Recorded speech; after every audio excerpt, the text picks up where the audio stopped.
हाँ, तो फ्रेंड्स हम लोगों ने जब पहले सॉल्व किया था तो कुछ क्वेश्चंस में करेक्शन आ गए हैं, क्योंकि जल्दबाजी में सॉल्व करने के चक्कर में थोड़ी-सी मिस्टेक उनमें हो गई थी। तो उनको मैंने करेक्ट करके अपलोड कर दिया है ताकि आप तक करेक्ट चीज़ें पहुँचें। इसमें मुझे एक्सेप्ट करने में कोई भी प्रॉब्लम नहीं है कि मुझसे गलती हुई या कुछ भी हुआ, ठीक है? तो आप बिल्कुल कमेंट कर सकते हैं यहाँ पे कोई भी अगर मिस्टेक हुई हो। देख लेते हैं क्या बोल रहा है। ये वही चॉकलेट वाला क्वेश्चन है, चॉकलेट वाली प्रॉब्लम दी गई है, ठीक है। तो कुछ ऐसी बातें बोल रहा है। पहला स्टेप वन बोल रहा है कि 30 out of 990 chocolate bars are randomly picked from the physically examiner. मतलब 30 चॉकलेट निकाल ली जाती है कहाँ से? 990 से। मान लीजिए मेरा इवेंट ए था, इसकी प्रोबेबिलिटी पी ए होगी, ठीक। फिर क्या बोल रहा है स्टेप टू में, for every 30 chocolate bar whose shape is examine, ठीक। जिसको मतलब हमने शेप इसका देख लिया था, उसमें से 1 चॉकलेट बार निकाल ली जाती, is randomly picked from the chemical examination. यानी जो 30 है उसमें से निकाली जा रही है एक, ठीक है। ध्यान रखिएगा, जो 30 है उसमें से निकाली जा रही है। यानी कि हमें नेक्स्ट टाइम अगर हम बी की बात कर रहे हैं, यानी यहाँ पे अगर हम इस बी स्टेप को ले रहे हैं, लेकिन ये बी स्टेप हम तभी ले पा रहे हैं जब हम ए स्टेप पहले ले चुके हों। तो probability of B under condition A निकल ली, probability of B under condition A, जो कि 1 आउट ऑफ 30 होगी। क्या होगी? 1 आउट ऑफ 30 होगी, ठीक है। अच्छा, फिर क्या बोल रहा आकर के, ये चॉकलेट एग्जामिन की बात होगी। फिर कह रहा है if 1 chocolate bar is randomly picked out of 990 बार, मतलब 990 में से एक चॉकलेट बार निकाला गया। What is the probability that it was not chemically examined but provided it was physically examined. तो यानी इसका मतलब क्या हुआ हमारे पास? यानी हमें चाहिए प्रोबेबिलिटी ऑफ बी नॉट की होनी चाहिए अंडर कंडीशन ए। यानी ये 1 माइनस probability of B under condition A होगी, दैट विल बी 1 माइनस 1/30, ये 29/30, ये आंसर हो जाएगा। या फिर हम ऐसा कह दें कि जो फिजिकली एग्जामिन थी, तो हमारे पास 30 C1 से लेकर C2 से लेकर कितनी थी? ये 30 थी हमारे पास, ये ऐसे करके। इसमें से एक नॉट केमिकल एग्जाम, बाकी तो केमिकली एग्जामिन थी। तो यानी इसका मतलब हमें तो सिर्फ ये 29 ही तो सेलेक्ट करनी है आउट ऑफ 30, ठीक है। तो 29/30 हमारा परफेक्ट आंसर हो जाएगा, ठीक है। हाँ, तो फ्रेंड नेक्स्ट क्वेश्चन देखते हैं क्या कह रहा है।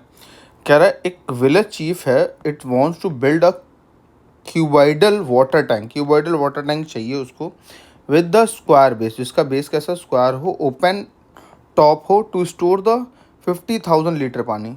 ये एक्चुअली पता है, ये एक ज़ीरो कम लगाना भूल गए। क्वेश्चन बनाए हैं उन्होंने, तो एक ज़ीरो कम लगाना भूल गए, क्योंकि उन्होंने सॉल्व करके अगर देखते तो यहाँ पे प्रॉब्लम उनको पता चल जाती क्या आ रही है। फिर भी हमारे पास साइंटिफिक कैलकुलेटर अवेलेबल होता है, हम दोनों केसेस को सॉल्व कर लेंगे, ठीक है। तो इतने लीटर पानी हमें चाहिए। The cost of the stainless steel sheet required for the construction is ₹60,000 पर स्क्वायर मीटर, ठीक है। Find the dimension of the tank that will minimise the cost the stainless steel sheet and determine the minimum cost, ठीक है। पक्की बात है। अब देखिए हम लोग क्या कह रहे हैं हमारे पास यहाँ पे आकर के, कि ये तो पक्की बात है कि वॉल्यूम कितना दे रखा है हमने, 5 लाख लीटर ले लिया, ठीक है। 5 लाख लीटर ले लिया, इतने लीटर ले लिया। अब आप ध्यान रख दीजिए कि अगर एक पानी की बोतल देखें तो उसमें 1 लीटर पानी आता है, और 1 मीटर कपड़ा देखें तो उसमें ये इतना पानी की बोतल से तो कहीं देखने में तो बड़ा ही लगता है ना वो। तो उसका अगर टैंक बनाएंगे तो उसमें क्या होगा? 1000 लीटर पानी की बोतल आ जाएंगी। यानी 1 मीटर क्यूब इक्वल टू क्या होता है? 1000 लीटर होता है। तो यानी हमने से ये इतना लीटर हटा करके हमने बताया कि 500 मीटर क्यूब, इतनी बड़ी टंकी बनानी है, ठीक है। कोई दिक्कत की बात, इतनी बड़ी टंकी बना देंगे हम लोग। अब क्या बोल रहा है कि the cost of stainless steel sheet required to construction is rupees इतने मीटर स्क्वायर। यानी ये सरफेस एरिया ही तो होगा हमारे पास, ये सरफेस एरिया की बात कर रहा है। हमें सरफेस एरिया ही हमें इस क्वेश्चन में क्या करना है? मिनिमाइज करना है।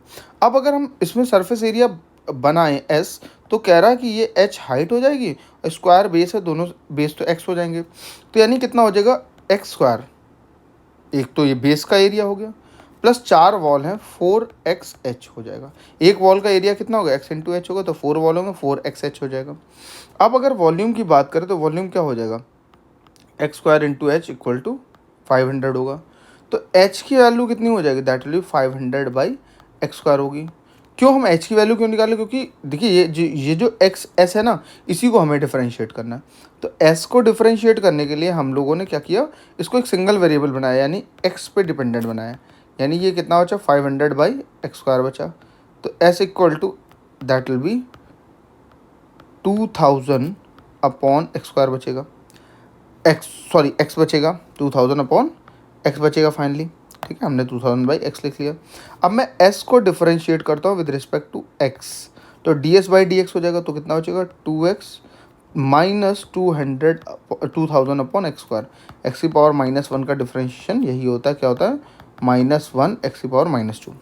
अब मैं क्या पुट कर दूंगा, d s by d x equal to 0 put कर दूंगा, d s by d x equal to 0 हो जाएगा, 2x minus 2000 by x square equal to 0 हो जाएगा, ठीक है।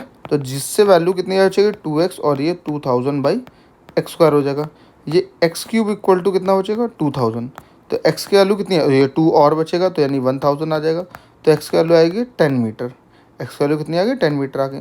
फिर हम इसे इक्वेशन नंबर 1 बना लेंगे, फिर क्या बोलेंगे, अगेन डिफ्रेंशिएटिंग इक्वेशन 1, इक्वेशन 1 को फिर से डिफ्रेंशिएट करेंगे, तो d2s upon D x square हो जाएगा, प्लस यहाँ पे 2 बचेगा, फिर ये पावर -2 आगे जाएगी, ये 4000 बाई एक्स बचे, एक्स क्यूब बचेगा, ठीक।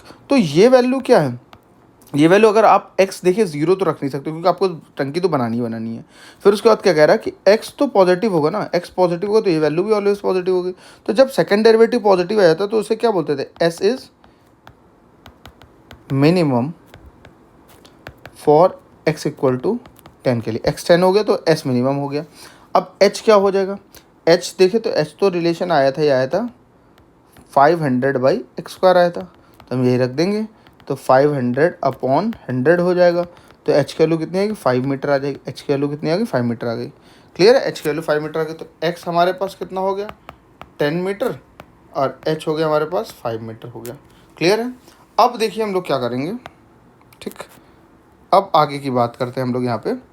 अब फिर से हम लोग क्या करेंगे इसको, यहाँ पे हमें कॉस्ट चाहिए, तो सरफेस एरिया कितना आ गया हमारे पास, सरफेस एरिया है एक्स स्क्वायर प्लस 4xh हो गया, तो एक्स स्क्वायर कितना हो जाएगा हमारे पास आ गया, दैट विल बी 100 हो गया, प्लस 4 इंटू 10 इंटू 5, टोटल मिला के कितना हो गया, ये 300 मीटर स्क्वायर हो गया।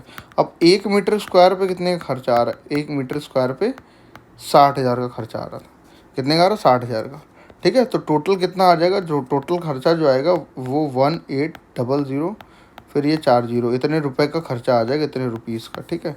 इतने रुपीज़ में पढ़ भी नहीं पा रहा हूँ, ठीक है, इतनी किस्मत भी अच्छी नहीं है अपनी, ठीक है। तो इतने रुपए का खर्चा आएगा, पक्का ये यूपी बिहार का कोई गाँव होगा, ठीक।